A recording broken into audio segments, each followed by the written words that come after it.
Good morning to everyone. Good morning to you, sir. Good morning.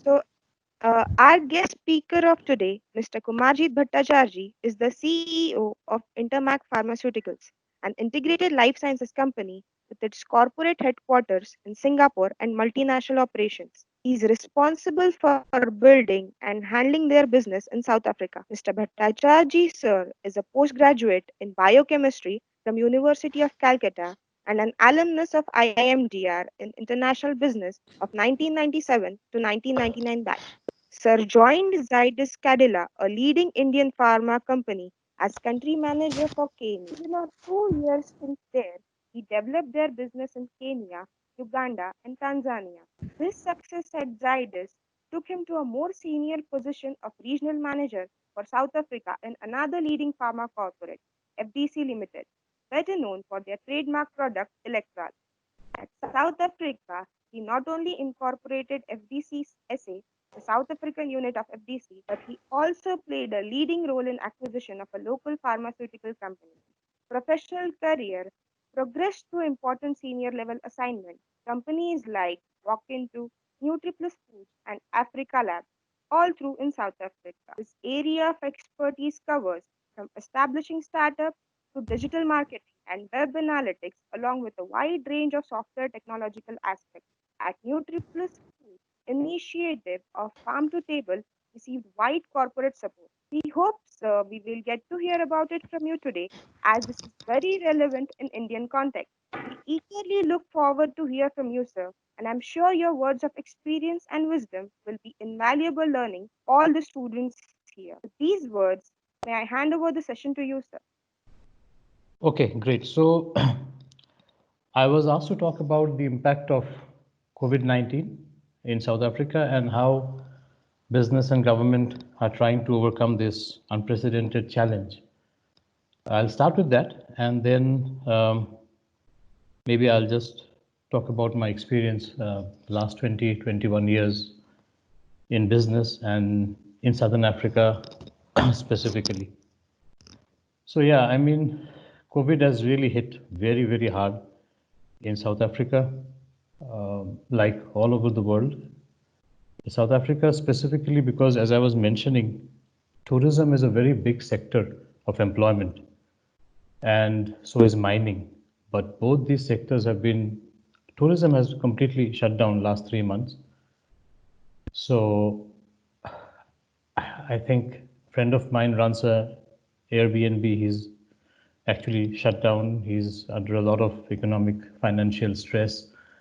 What I read in the papers also is the mining companies, though they have started operations, but because the ports are working at about 25-30% of their capacity, there's a huge pile of minerals at the port which waiting to be exported. But the importing countries also, they don't have enough demand. So it's a position where the mining industries have to keep working because they have got fixed costs, and without that it is going to impact their business as well as employment, but they can't export. So they are in a catch-22 situation. Overall, I think number of death rates is not very high in South Africa yet, but the spread of the disease has been very rapid, and in a small country with 55 million population, already we have about 300,000 positive cases, which is documented. I know it is much more because I interact with Department of Health officials very closely because of my industry. They reckon it's about 1 million positive cases. So about only 300,000 reported. We don't have enough test kits to conduct tests. My neighbor, his wife is exhibiting symptoms, but she's still waiting for tests to take place because there are not enough kits. So I think economically, psychologically, the impact has been tremendous, and even for children, because they're doing online schooling, but for 3 months, I know I've got 2 kids at home. They don't interact with their friends physically, so I think it's very challenging, very demanding also for them. So I think in general, South African society has taken it very hard.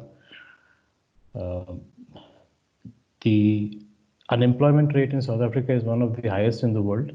It's about 26%. And what they're forecasting is in the next few months, it's going to be even worse. And we are seeing job losses. We are seeing people taking salary cuts. Overall, the situation is not good at all. How the government is planning to tackle this, I think the government has done a fantastic job so far, led by the president. Every week we have an address to the nation, and he's very open about the situation. And he's also very honest about the fact that we are dealing with something that even doctors and the healthcare system is not equipped to handle. And given the fact that we're in the middle of a very cold winter, also is not helping because people are getting respiratory tract infections, which is not good at this situation. But I think the government is doing a very good job. They're trying their best. When it comes to businesses, I think businesses are thinking out of the box. They're trying to innovate, but the scope of innovation is very restricted. If I give you an example of my business, being in pharmaceuticals, I do get a lot of inquiries, I get a lot of orders, but because logistics is such a difficulty now, I'm not able to service these orders. So there is a demand for medicines, there's a demand for things like masks and thermometers. I'm not able to supply. Uh, Only DHL is the only logistics carrier that's operating, but it takes 3 weeks for them to get something from India to South Africa. So honestly, I don't really know how to overcome this challenge. I've got a team of 7 people here with me, and all of us are working from home, which is also good in one way, but we need to interact, especially the sales team needs to go out and interact with clients because the clients are also not very comfortable on online meetings and discussions, and sometimes you need to have a personal touch to get things done.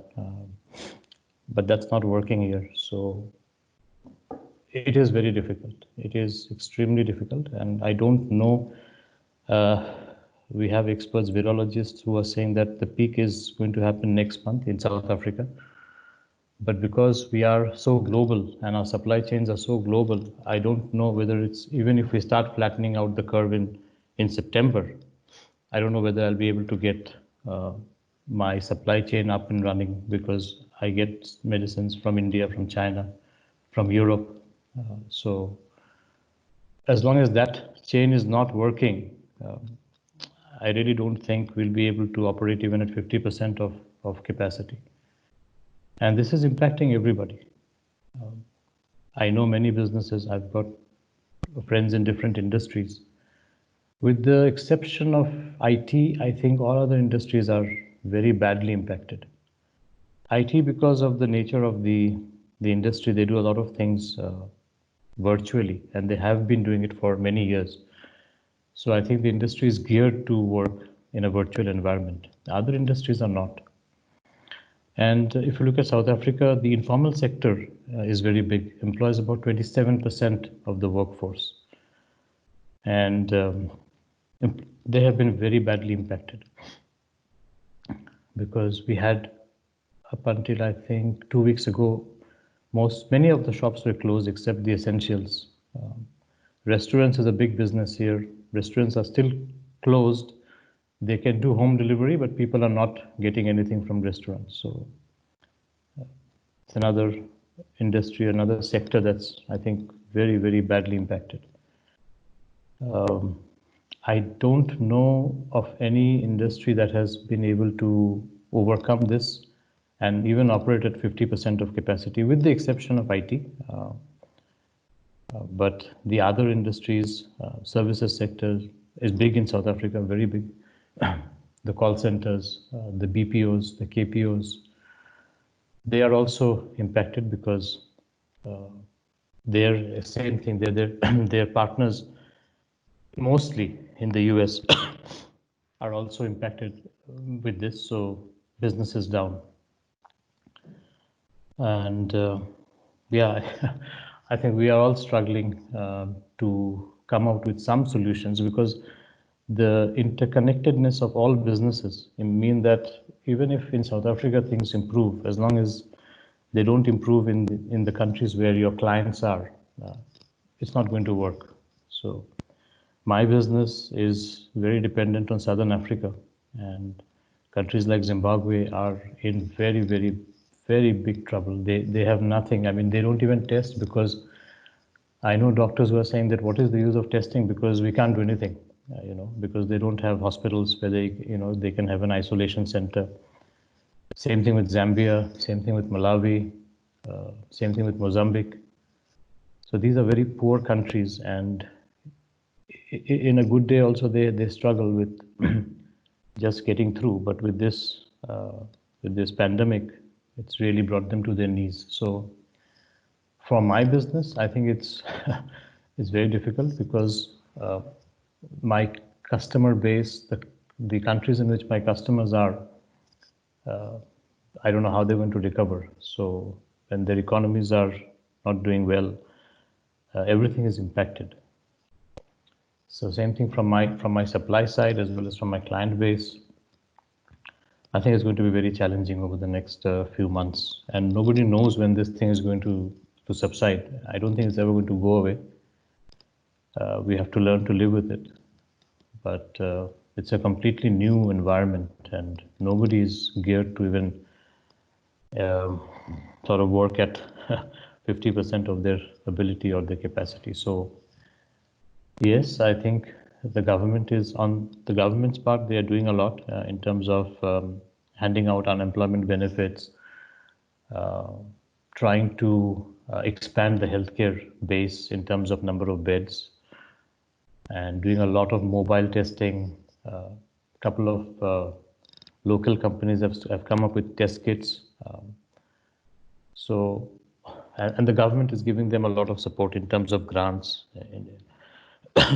So I think as a resident of South Africa, I'm very happy with which the government is doing so far. But I don't think they also understand the impact that's going to have. And I speak to some thought leaders, and they say that they don't know where this thing is going to go. One of the leading virologists is very scared. She was saying that if this virus mutates, then it's going to be a disaster because the vaccines will not work. Whatever vaccines they are saying would come out in the later part of this year, that those vaccines will not work. So I think I don't want to sound scary, but because of my interactions with the medical fraternity, I think they're also a bit scared. They don't know how this virus is going to behave. So overall, not a very happy scenario here, but we have to find answers and to come out with some viable solutions that will work under these circumstances. That's what everybody is trying to do now. The government, businesses, another sector very badly impacted are the schools and the education institutes because parents are not able to pay fees, and they had to install online infrastructure. They had to train the teachers. Many of the teachers are not very familiar with online schooling or how to teach online. So that's I know because of my kids, and I speak to parents, and everybody is struggling, trying to come to terms with this very different scenario. So yeah, I wish I had answers, but I think we have to take one day at a time and just work to the best of our abilities. Try to think of something new, but I don't know whether we'll be able to come up with viable answers very soon. So that's the situation in South Africa, the situation in Southern Africa. The one country which has not been impacted a lot is Namibia, simply because the population density is the lowest in the world after Mongolia. So they do have social distancing is happens now, just because they don't have enough interaction. So their rate of transmission is very low. But all the other countries that I work in, that I have relationships in, they are all struggling. I think there is a question from Abhijit.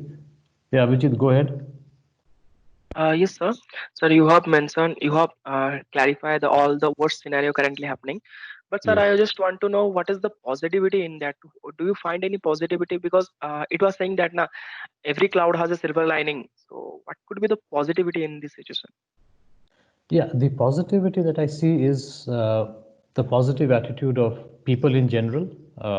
I think they are positive in the sense that they believe that this thing is going to get over soon. They believe that maybe next month, we'll see businesses opening, we'll see schools opening, we'll see people going back to work, we'll see people earning a salary. Many people are not earning. So from the government side, I think they are, every message, every Friday evening, we have a address to the nation, and the president he's honest, but he's also positive. As in, he keeps saying that this is what we are doing, this is what we are trying, and he wants to engage the community. And in general, I think the community has been very forthcoming and very positive and very optimistic. Though there's a lot of struggle, but yes, I think we are all trying to be positive, because that's the only way we come out with some viable answers to overcome this thing. Did I answer your question? Yes, sir. Yeah, completely. Like in the segment of people are they are really they need to be positive in this situation. Yes, yes, yes. Thank you, sir. Pleasure. Yeah, I'm welcome to questions on this.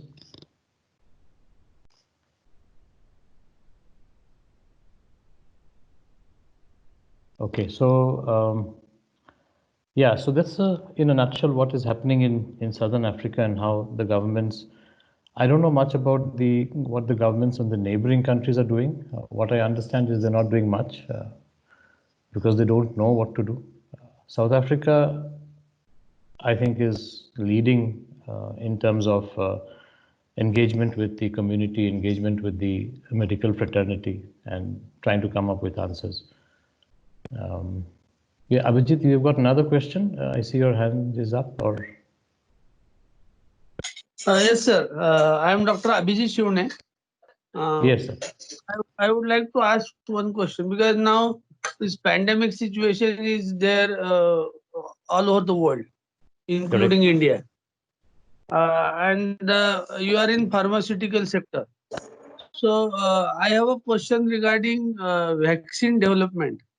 Do you think vaccine will get developed in a short duration? Because in India, I learned that there is a vaccine which is in the final stage, which might be announced on 15th of August. And there are Yes. multiple, like in UK, US. So this may help people develop their confidence that Correct. in Correct. near future it will be a better future like. Exactly. And So the I think, yeah, second question I have, one is about vaccine. Second is that as a businessman, don't you think that the strategy with which a traditional business work needs a change? For absolutely. example, home delivery or delivering everything at home and logistics. These are the key Absolutely. issues which how do you see, and what about infrastructure in South Africa, particularly ICT infrastructure? Okay. So three questions. First of all, vaccine trials, what I understand, you're right. Oxford trial is very promising. Pfizer trial is very promising. And I think Serum Institute in Pune. So these three trials, what I understand, I think looks very promising. In fact, I was reading an interview with the CEO of Pfizer. He's saying that by September, he's very confident that they're going to come up with a vaccine that will work. Whether they're going to, I don't know how they're going to make millions and millions of vaccines that are required. I also read that Serum Institute, they're saying that they have got enough capacity to service most of the world's requirement. That will be very encouraging, very good. And Oxford trial also looks very encouraging. So I think, and I hope really that we come up with a viable vaccine as early as possible. Your second question in terms of business models, yes, working remotely is one thing. Delivering, I'll tell you, in my business, I have actually delivered masks and thermometers to my friends' houses, mostly within friends and the community.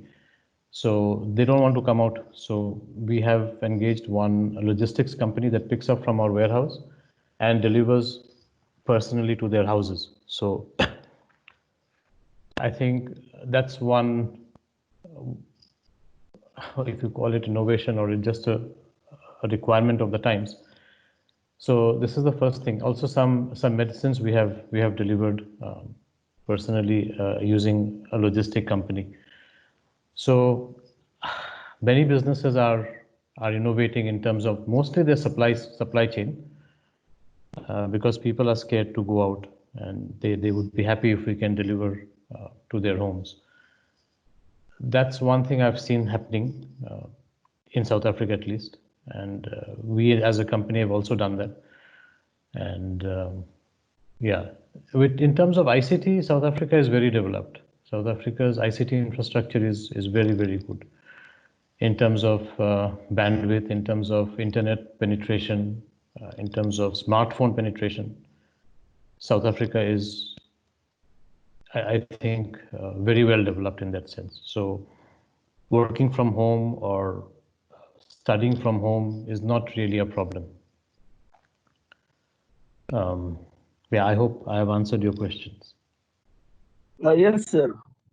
Because if ICT is in place, Yeah. and if we change our strategy, like your company is there, and there are lot many companies, like what I see in pharma, in India now there is a meds on way, and so many have come up for home delivery.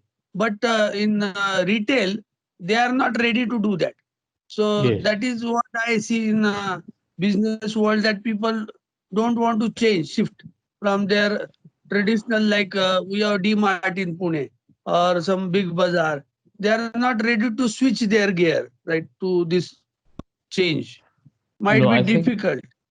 it is difficult, but if we don't change, we will not survive. That is, I think, very clear now.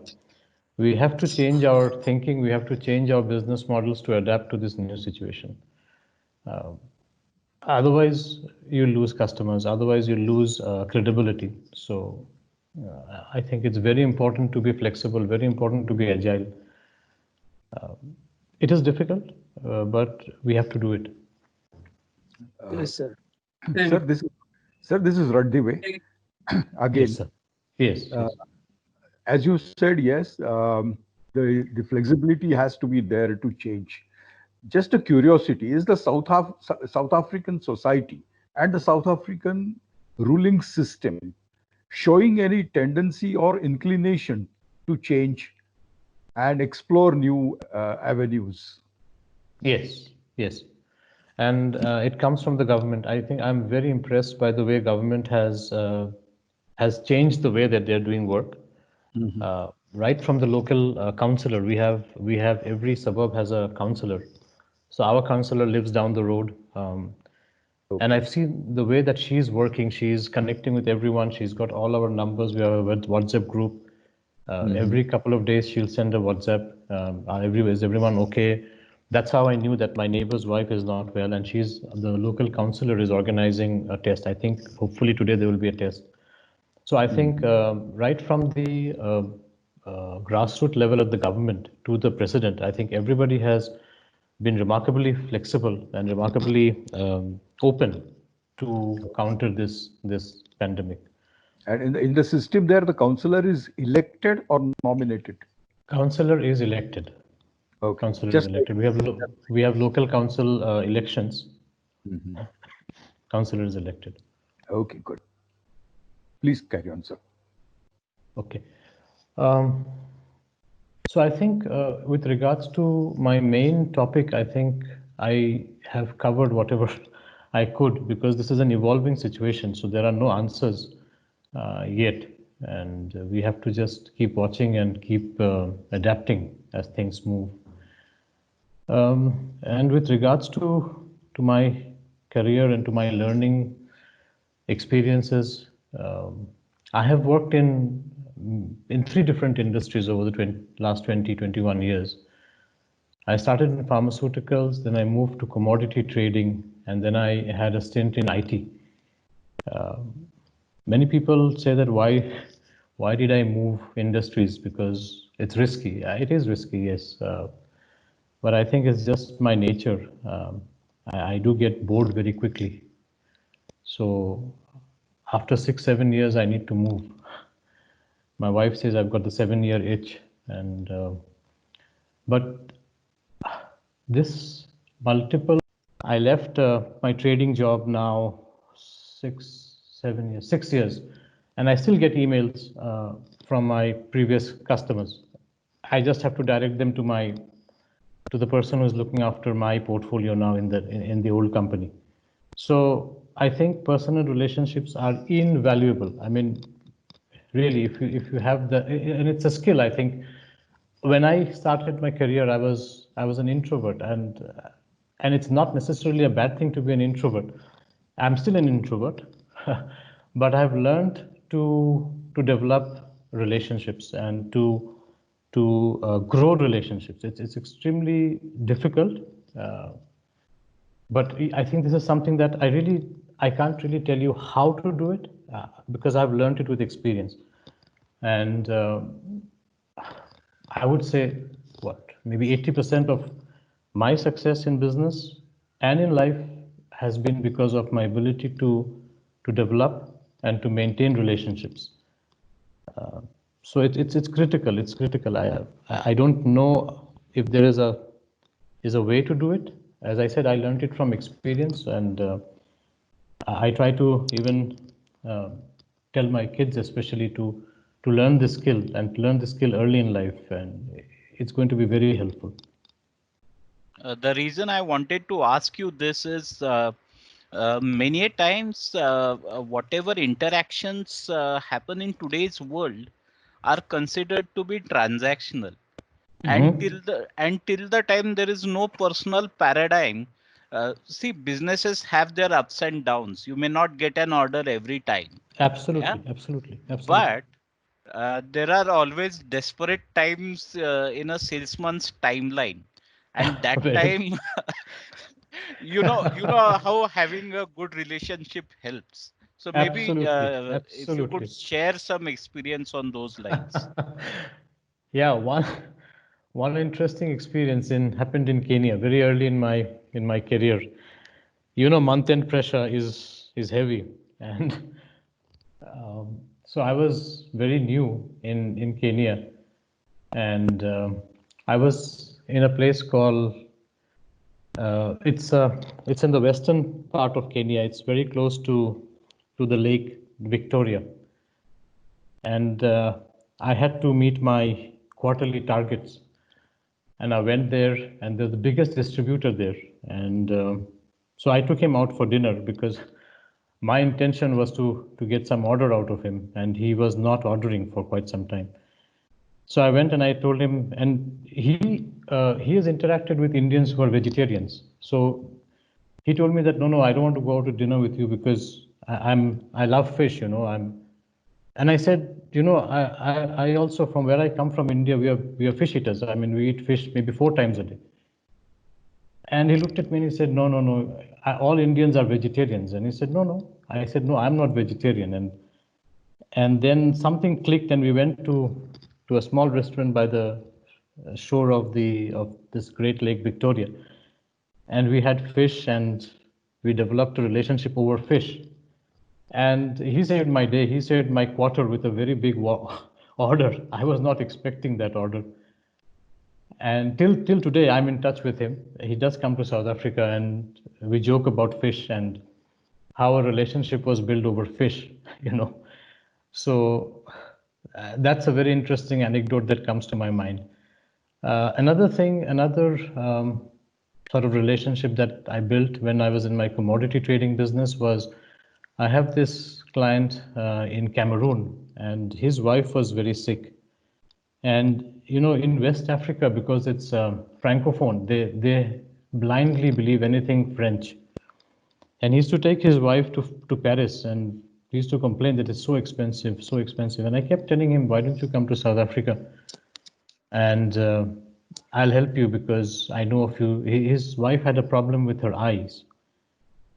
And finally, one day he called and said, no, Kumar, I want to come to South Africa. Can you set up a meeting, appointment with a doctor? And I managed to set up a appointment with one of the famous eye specialists here. And he came with his wife, and he was very pleasantly surprised to see South Africa, to see the infrastructure. He never believed that, you know, there can be a country like South Africa in Africa. And the good part is his wife was cured, and till today he always says that, you know, you cured my wife's eyes. I didn't cure her wife's eyes. It's the doctor who cured your wife's eyes. So I think these are two examples that, you know, I come up every time I want to sort of talk to people about the importance of relationships and how relationships build. I think it's at least I don't have an answer to the question. If somebody asks me how should I build a relationship, I say I don't know. What I have understood is that maybe the answer is offering fish.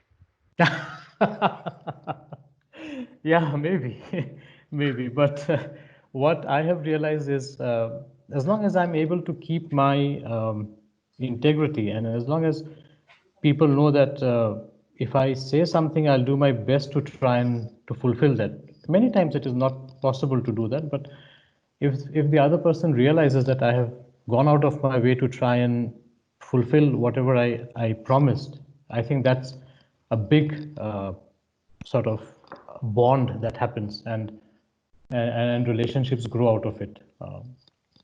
So that's been my experience. I mean, many people could have different experiences, but that's what I try to do, and I try to follow that in my day-to-day life also. Thank you, sir. Okay. Sir, I have a small question. This is Ranjived. Sure. Yes. You, in your career, shifted through industries. Okay. What was one challenge that you faced whenever you shifted from A industry to B industry? The biggest challenge is to learn about the industry. So when I moved from pharmaceutical to commodity trading, I learned so much about logistics, because commodity trading is all about two things. One about logistics, and secondly about getting the right price, you know, because commodities work on very thin margins. So I think learning about the industries has been my biggest challenge. Yes, right. Then from there, I moved to IT, completely different. So I think when I came to IT, I spent maybe the first 2 or 3 weeks just trying to understand the industry, just trying to understand, because I didn't have a background in software. And I was looking at the sales and marketing. So I had to speak to CIOs, and many times I was in a situation where I had to tell him that, look, I have no idea what you're talking about, but I'll get my technical team to come and speak to you. Yes, good. So there again, I think I especially when I moved to IT, I realized the importance of being transparent and being honest, because I was in situations when the person in front of me was saying something and I had absolutely no clue. So I just told him, sir, I have no idea what you're talking about, you know, but I'll get somebody to come and talk to you. And I got somebody to come and talk to him. This happened with one of big CIO of an insurance company here. And he told me that, look, great. I mean, many people come and talk to me, and I know that they are lying or they're trying to make up a story. And for me, it was refreshing to hear somebody being honest and saying, I have no idea what you're talking about, you know. So that's another big thing, I think, relationship building. Yes. One has to be honest and transparent. Correct. I just want the students to understand that, yes, it's easily possible to shift from industry to industry. It is. It you is. can easily adapt by Yes. learning Yes. about it. Yes. Thank you. Yes. Thank you very much, sir. Great. I love this this interaction, and I would like to have more questions from the students. Oh yeah. Sorry. No. Please carry on. I am enjoying your questions also, but I'm saying that I think the students would benefit more from my experiences because they are about to get into the industry. Okay, so yeah, I came to South Africa in 2004, and for me also it was a pleasant surprise because I didn't know that such a beautiful country can exist in Africa. Africa is very beautiful in terms of natural settings, but South Africa's infrastructure is first world. And when I came to South Africa, I was very pleasantly surprised. And the people in South Africa are very warm. And last 16 years, I think we have really enjoyed living in South Africa. My son was born here, and my daughter was a year old when we came to South Africa. So they are South Africans. South Africans of Indian origin. That's what my son says. And so yeah, and after 4 years in FDC, I moved to commodity trading, and it's a Singapore-based company called the Tolaram Group. And I was looking after the business in Sub-Saharan Africa, and I was looking at the paper business.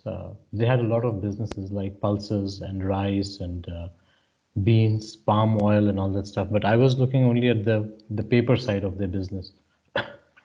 Again, something very new for me and very interesting business. I didn't know that so many grades of paper existed. And I had an opportunity to visit a paper plant in Indonesia. And it was an eye-opening. I've seen so many pharmaceutical plants manufacturing, but the paper manufacturing plants are huge. And so, yeah, so I think the commodity trading industry, as I said, taught me the importance of supply chain, effective supply chain, and very effective purchasing, because it's a very thin margin business. And if your supply chain and purchasing is effective, you will succeed in commodity business. So after again another 7 years, I moved to IT. IT was very different again. And there I realized that your assets are your people. In terms of any business, assets are people, but more so in IT because it's everything. I mean, there are no physical assets. In our office, we just had laptops and we had people with the specific skills and knowledge. And gave me a very interesting insight into the services side of business because I was always in manufacturing.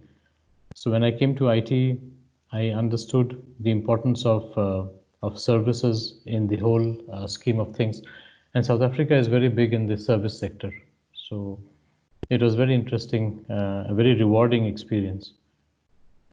Then I went into another very niche industry, which is an industry of virtual reality. I worked with a company called Walk-Into, and they create virtual reality platforms for gaming and for education, especially for engineers, for doctors. They have this virtual reality platform. So, for example, if a teacher is teaching about the heart to medical students, the students could wear the virtual reality glasses and actually see a 3D rendition of the heart and how blood moves in and out and the valves and all these things. So it made learning, I would say, much easier in the 3D environment. And unfortunately, that company was bought by a much bigger company, and so I had to move on. And then I went into this semi-NGO company that were dealing with farmers and sort of helping farmers form an association and purchase in bulk from the farmers and then sell it out. So that was the farm to table initiative.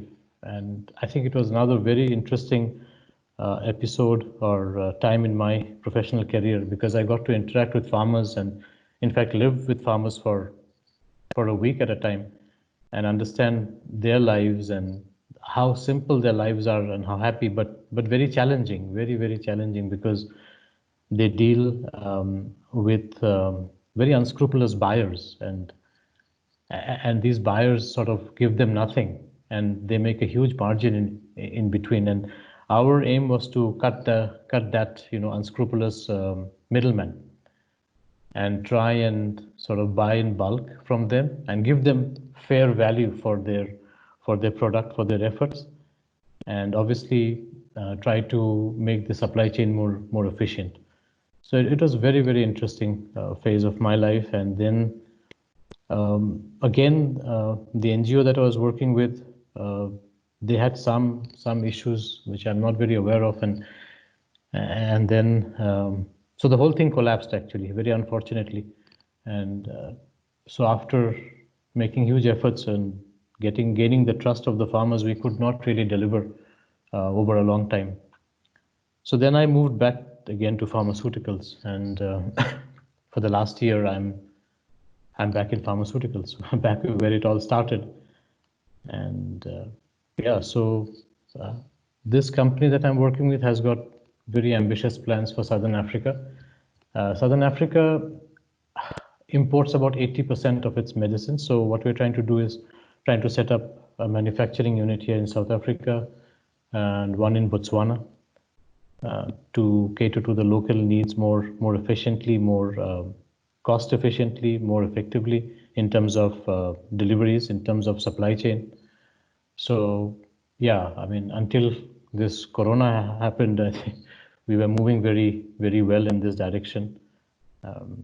It's still on. The government is very keen in South Africa to set up a manufacturing unit, and that's why I'm hoping that this pandemic comes to an end quickly and we can get back to business. So yeah, I mean, that's been my career so far, and it's been very rewarding. May not be financially, but in terms of learning, in terms of experience, yes, I think compared to many of my batchmates at IMDR, I think because I took the risk to move industries, I learned so much, because I took the risk to work in a very different environment from many of my batchmates. I had to adapt, I had to learn, and I think I have matured a lot because of those experiences. So if you ask me, I would say that work multiple careers for the students who are about to get into the industry. It gives you fantastic opportunities to learn, and makes you much more well-rounded professional. And you can bring learning from different industries into your current work environment and make yourself a more effective professional. So yes, Vinayak. Sir, Vinayak this side. Yes, Vinayak. Sir, I have two questions. Sure. First is regarding South Africa discrimination, which current government. Yeah, am I audible, sir? Vinayak, your voice is fading. You said South Africa and discrimination. Yeah, the racial discrimination. I was talking about the racial discrimination which takes place. So yes. I want to know, as an Indian, when you move to South Africa, what was your experience and how the current situation?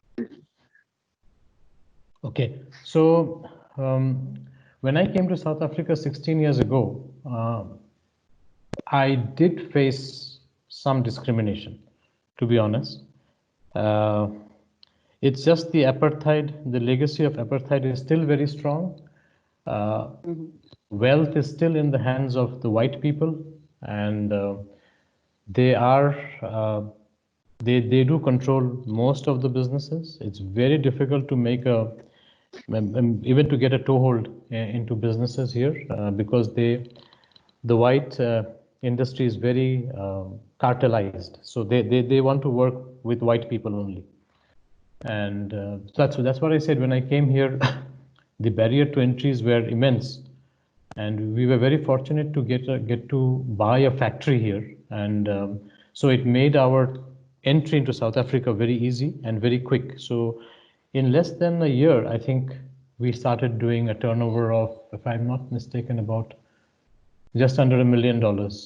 This is, I'm saying, 2005 September, August or September. So yes, discrimination is still very common. You see it in schools, you see it in business environments. The current government is trying a lot to sort of make the playing fields more even. It's difficult. And what has happened now is it's becoming sort of a reverse thing. Now the government is giving a lot of facilities and grants to the Black African community and trying to exclude the others. So it's gone from one extreme to the other extreme. And the government, mostly due to political pressure, they are also bound to give the local people. I understand that it has to be fair, but now what has happened is it has become skewed the other side. You know, it has become so. If you are a black, I'll give you an example. I mean, if you're trying to get into medicine in South Africa, it is very difficult for an Indian. Say, my daughter is in grade 12 now. She doesn't want to study medicine, but if she wanted to study medicine, she has to get 92%, I think. Whereas a black African can get into medicine even if he or she gets 75%. So it has gone the other way now. So that is a big challenge, and 350 years of discrimination, it is not easy to sort of make it fair now. But look, I think some sort of discrimination happens everywhere in the world, and you have to sort of think differently to overcome this problem. But it is very much there.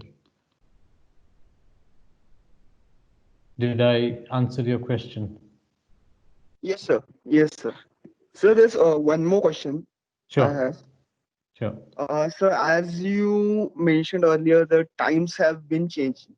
So as a management trainee, what are the skill sets you would suggest a student should have when he's approaching a corporate world?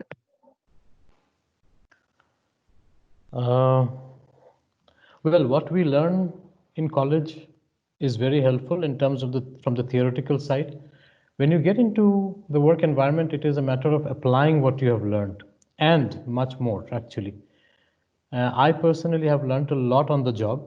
So I would say the ability to learn on the job is very important, especially in the first, say, 3 years of your professional career. Be curious, be observant, and ask questions. And don't feel shy to ask questions. That's what I even now I ask a lot of questions, and sometimes I might sound foolish, but I learn by asking questions. So, if you ask me skill sets, I would say be observant of your new environment. When you get into a company, spend the first month or two just observing and listening and seeing what is happening and asking relevant questions. Sometimes it might sound silly, but just ask questions because that's how you learn. And yeah, so skill sets, I would say learn on the job. Learning, the ability to learn on the job, I think is going to help you a lot. Thank you, sir. Pleasure. Abhijit, there's another question. Yes, sir. Sir, sorry, sir, it is a little bit diverse question. No, Like no a problem. couple of minutes earlier, okay. Sir, couple of minutes earlier, you have mentioned that it is easy to change the industry, right? Sir, I just want to ask you that how it will be challenging for us. Like we are the student having experience of only our internship. Like sir, in my situation, and I have completed my internship in a BFSI sector. If there is a FMCG company came to our college for placement, how could I define myself? So what will be the key areas should I focus? Okay, firstly, I'd like to highlight it is not easy to change industries. Okay, So simply because if you say, for example, in my case, I worked for 7 years in pharmaceuticals. Then to move into trading, it was not easy for me. Simply because the potential employer may not have the confidence in you because you don't have industry knowledge. So the employer might think twice before employing you. What will change the equation in your favor is if you can exhibit an ability to learn, an ability to adapt, okay, an ability to innovate, because you're moving into a completely new environment. So in my case, when I moved into commodity trading, I met the vice president of this company in Nigeria, and we were staying in the same hotel. And we had dinners together, we had discussed a lot, and we talked about everything from business to life to cricket, and he liked me. And he said that if you want to change professions, if you want to change industries, just give me a call. And I asked him then that, what do you do? And he said, I'm the vice president of this commodity trading business, and I'm looking for somebody to handle the paper vertical in sub-Saharan Africa. And you have a lot of experience in sub-Saharan Africa. And I told him, but my experience is in pharmaceuticals. And he told me, no, your experience is in pharmaceuticals, but I think you can adapt and you can grow the paper business for us. And I said, well, that's if the employer, the potential employer, has confidence in your abilities to, again, I come to that same phrase, learning on the job, then it's not difficult to change industries.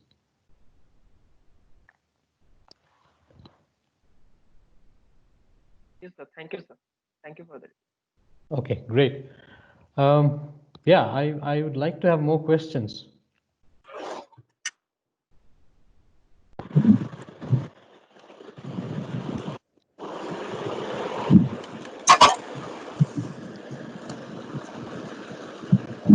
Because I have run out of what I would like to discuss about my career. So please, if you guys have questions, please ask me. Hello, sir. Yes, hello. Divya here. Yes, Divya. Sir, I wanted to ask you about that initiative which happened of farm to table. I would like to know more about it, sir. Excellent. It was very close to my heart also. So as I said, the NGO that I was working for, it was a Swiss NGO, and they wanted to sort of give fair value to farmers, you know. And the project picked up very well initially, and the farmers were very happy because they started to get. I'll give you an example. So, for example, for 1 kg of mutton, if they were getting $1 in the past, now they're getting $5 because we managed to cut out the middleman, take the product right from the farmer to the retail outlet. Okay, so I think we added a huge amount of value for the farmers, and they started to realize the importance of farming, because many farmers, what I saw, they didn't want their next generation to be in farming because farming is very difficult. And if they're not getting fair value for their efforts, they wouldn't really want their next generation to get into farming. But farming is critical to our survival because if there's no food, or if food becomes very scarce and very expensive, then it really is a threat to our lives. So I think this was a very commendable initiative, but it just fell apart. I mean, for some reason funding stopped, and I really wish I knew what exactly happened and if we had answers to that. But yeah, unfortunately, these things happen, and it was a very it was an initiative also very close to my heart, but we couldn't carry it for a sustainable amount of time. And yeah, so I think these kind of initiatives are very important, and they play a critical role in the economy of countries, and at the grassroots level, it improves lives tremendously. Unfortunately, we couldn't sort of sustain it, you know. But in future, I'd love to get involved with such opportunities if they come across, because you can see you make very quick and very visible changes to people's lives, and it gives you immense satisfaction actually. Are you happy with my answer? Yes, sir. Yes. Thank you very much, sir. Great. More questions, please.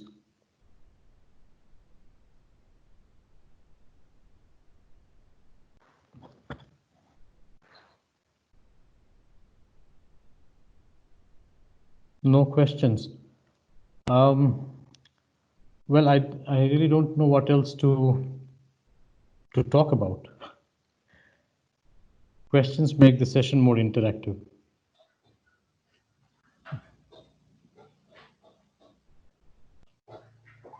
You made our students think a lot, I think.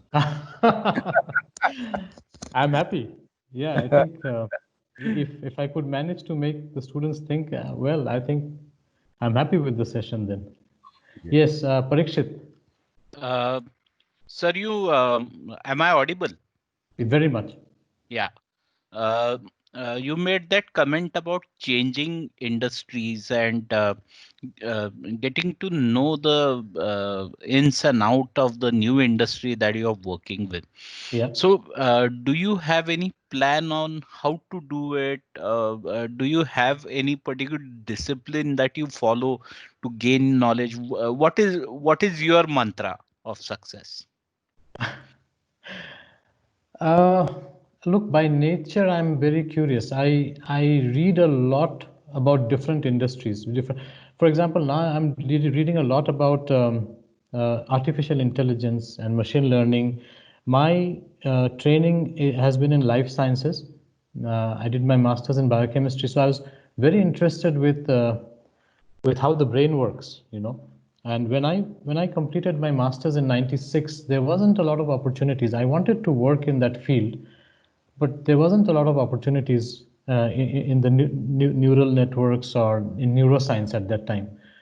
But now, off late, I think this whole thing about machine-brain interface, I think is amazing. It's if that can happen, I think artificial intelligence and machine learning can open up so many sort of avenues and make life for us human beings so much more efficient, and we can get so much done if we have help from machines, you know. So that's just to answer your question. There's no mantra. I think it's just that it's always been my I've been curious always, and I read very different topics. Keep on reading and So constantly yeah, updating your knowledge about various various happenings. things. Yes, various happenings. Yes, yeah. Okay. That will give you an idea of also which industry you might find interesting to work in, you know. So just to give an example, I'm learning coding now. I'm learning Python because maybe in a few years' time I want to go into that industry. You know, the artificial intelligence industry, the machine learning, the RPA, robotic process automation. You know, so that's why I'm spending a lot of time reading about it. So one of the key qualities would be curiosity and continuous updation. Yes. You must enjoy learning new things, you know. Then transitioning from one industry to the other is not difficult. Right. Thank you, sir. Pleasure. Sir, I have a question. Yeah, sure. How do you maintain your motivation level? Because see, change is always difficult. Suppose somebody is working in a particular field. Now I am in a teaching field. So I always think that it is very difficult to survive. Right? Even in that industry, because you need to work continuously and go on improving. Right? Yeah. How do you keep your motivation level high? That I got very happy to know that you are learning Python, right?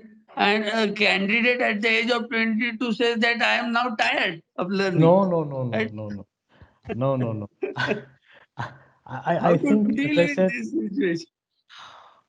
well, I don't know. I think when I was very young, I think I learned this from my grandfather. My grandfather was an accountant, and I think the year was 1984 or 85 when we got the first refrigerator in our house, and something went wrong, and my grandfather fixed it, you know. And I asked him that you are an accountant, how did you fix the fridge? And he said, no, I read about it. I looked at the manual, and that time obviously there was no internet. And he said, then I spoke to a friend of mine who is an engineer, and I learned from him and I fixed this. So I think he's a big motivation for me, just to keep reading and to keep learning. But it is a risk, I understand what you're saying. So to move industries after 7, 8 years in one industry, it is a risk, no doubt about it.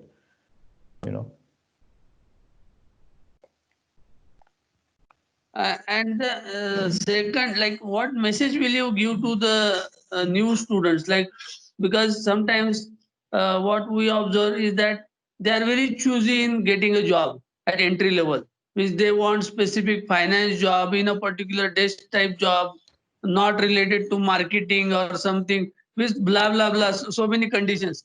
Will it work? In my opinion, if you ask me, no. I think one has to be a bit open-minded. Yes, if you want a specific industry, if you are keen and if you get into that industry, nothing like it. And especially for sales marketing specialization, I would say that start from the very bottom. I have really, when I was asked to work as a medical representative, coming from a family of doctors, I had a lot of opposition from family. They said, why? You've done an MBA, you've done a master's degree, why do you want to work as a medical representative? But thinking back, I think those 6 months were crucial for my growth. And I learned so much in those 6 months. It was very difficult, to be honest.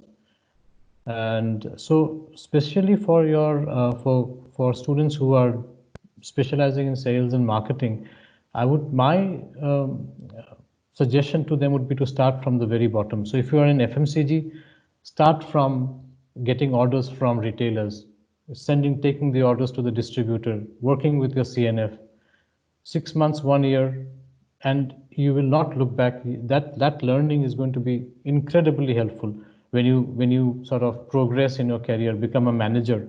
Because when you're a manager and you're managing salespeople, if you have not experienced the life of a salesman, you will not be an effective manager. So yeah, I think one should not be very choosy, especially in today's environment. Get diverse experience, and first 5, 6 years of your professional career, I think it will help if you get diverse experience. Yes, and if you get a job that you really wanted, nothing like it. But in my opinion, many times it does not happen. Yes, sir. There's another question, Mr. Randir. Sir, special thanks for underlining the importance of working in the field and working in the sales, because it's very Absolutely. unfortunate that many of the students have strong reservations about working in sales, and they try to run away from it. At No, the same no, time, no. they also plan a career in marketing. So coming from you, I think it's very valuable for them to understand the importance of actually handling sales. Thank you. Yes, yes. No, no, it is critical. It is critical. I understand. And from my experience, I'm saying it is very difficult to get an order from a retailer, or trying to make sure that your distributor is sort of supplying the order on time. It is extremely difficult, but it is a learning that is a must, I think, especially for people who want to be in sales, marketing. Um, it is invaluable that 1 year of your life you have to devote to an activity which you might think is not really becoming of an MBA graduate. But and in this regard, I think one person who really sort of helped me in my career or deciding is Dr. Bhupatkar. I remember when we were having our placements, and he used to come and tell us that don't think any job is beyond your level, if I may say, because you've done an MBA, you know. And for changing my mindset, I would say Dr. Bhupatkar is responsible, and 20 years down the line, I think his advice was really very topical, and you know it, and I learned a lot from that. Yes, Parikshit, another question.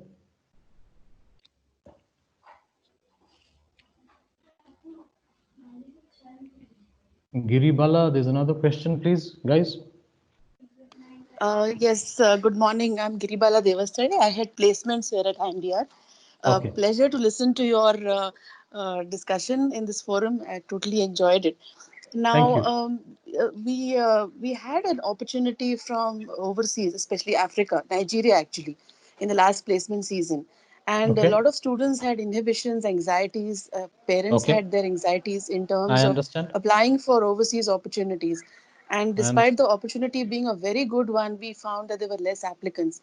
Now, could you please advise, guide our students in this respect? Look, Thank it's you. perfectly natural for, especially for parents, to have this inhibition. I remember when I got this opportunity in Kenya, uh, except my dad. My dad said, "No, go ahead." You know, my mom was very scared. Um, I understand completely, especially a country like Nigeria has a lot of negative publicity. Um, well, I don't know. Maybe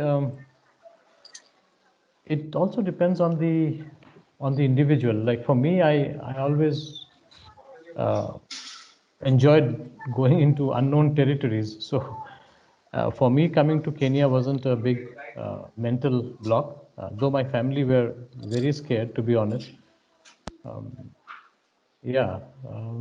Look, I mean, one has to, and in today's age with internet, a lot of research can be done. You know, if um, about any country. And one thing in Africa, because I have gone to places where not many people would dare to go, is just to be a bit low profile, you know. I mean, if you're in Nigeria, I have worked in Nigeria also.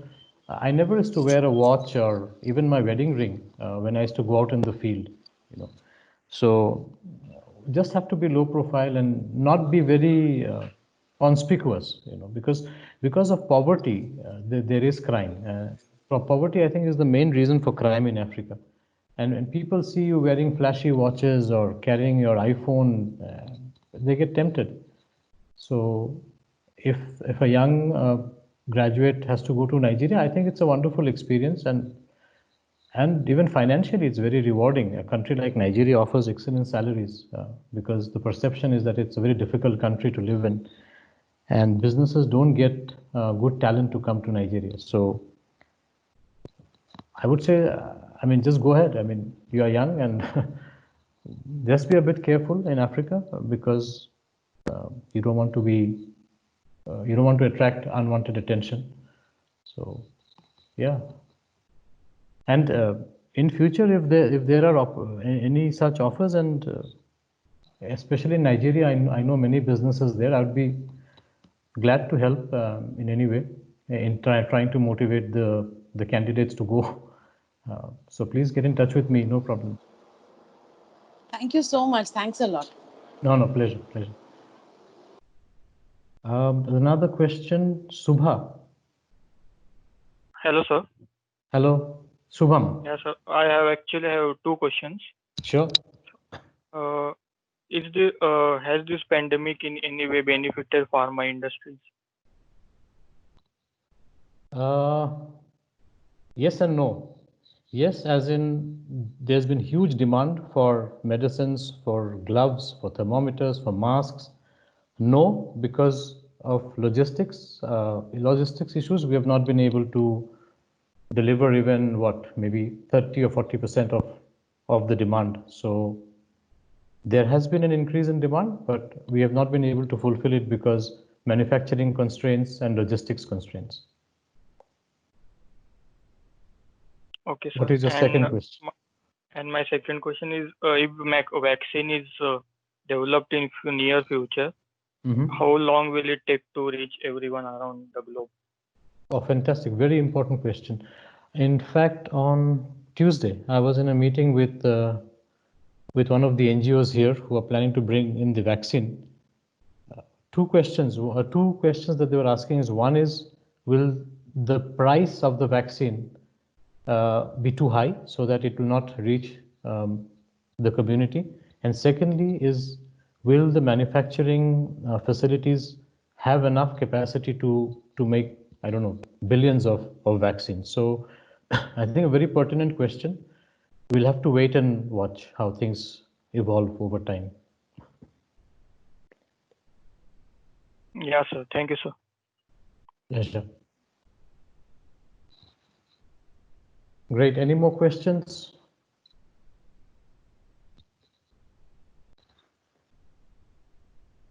Yes, Vinayak, I think. Yes, sir. Good morning, sir. Good morning. Sir, my question is, sir, as we are doing work from home since last 3 months, so how's your experience, sir?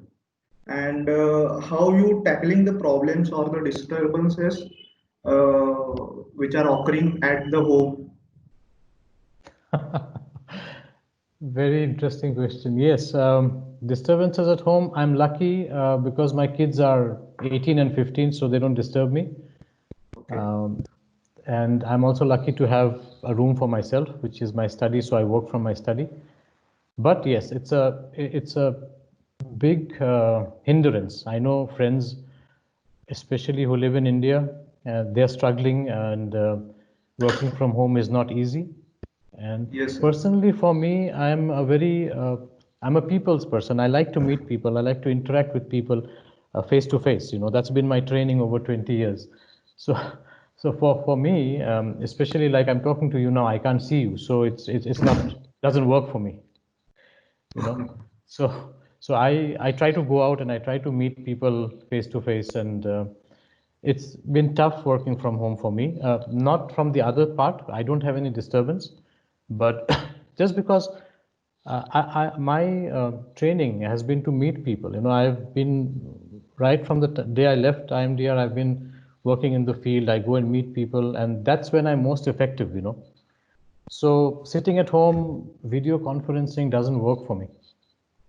Okay, sir. Sir, one more thing. Sure. Sir, not getting the feedback from the colleagues on the time, is it irritates you, sir? Very much. Very much. And especially now, some of my colleagues are prompt, and whenever we have like a video conference, they're on time, and they try to make sure that this 1 hour, 1.5 hour, there's no disturbance. Some not so. So it's quite irritating for me. Yes. But I have to adjust to the new reality and sort of be a little bit more patient. So I have to change. Yes. Thank you, sir. Yeah, my pleasure.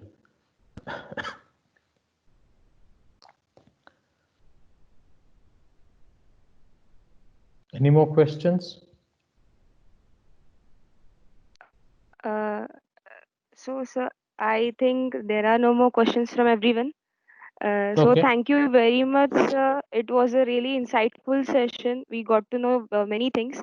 No, thank you. Now I would like to ask now I would like to ask Aarti to give vote of thanks. Thank you, Divya. It's my immense pleasure to present the vote of thanks. Thank you.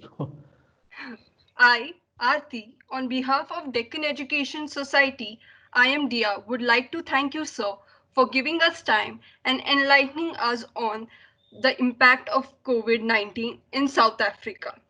Sir, your session was very insightful as we move towards embracing this new normal. We got an overview of the impact of COVID-19 in South Africa and how the country is dealing with this pandemic. We gained perspective on the economical and psychological challenges faced by the country. We also gained an understanding about the importance of tourism, logistics, mining, and IT sectors in South Africa's economy. So we also learned about the significance of personal connect and the role that integrity plays in it. We gathered that constantly updating oneself and being curious is the key to progress. Surely this will help and guide us in our future endeavors, sir. Thank you so much, sir. I would also like to thank our director, faculty, non-teaching staff for continuously encouraging and supporting us for such corporate connect. I thank the entire student organizing team, technical support, and last but not the least, I thank all my student colleagues without whom the session wouldn't have been successful. Thank you so much. Thank you very much for the opportunity. I really enjoyed this session. Thank you so much for your time and efforts you took to share your thoughts and experience with our students. Thank you so very much for providing. No, thank you. Thank you so much for organizing this so well. Thank you.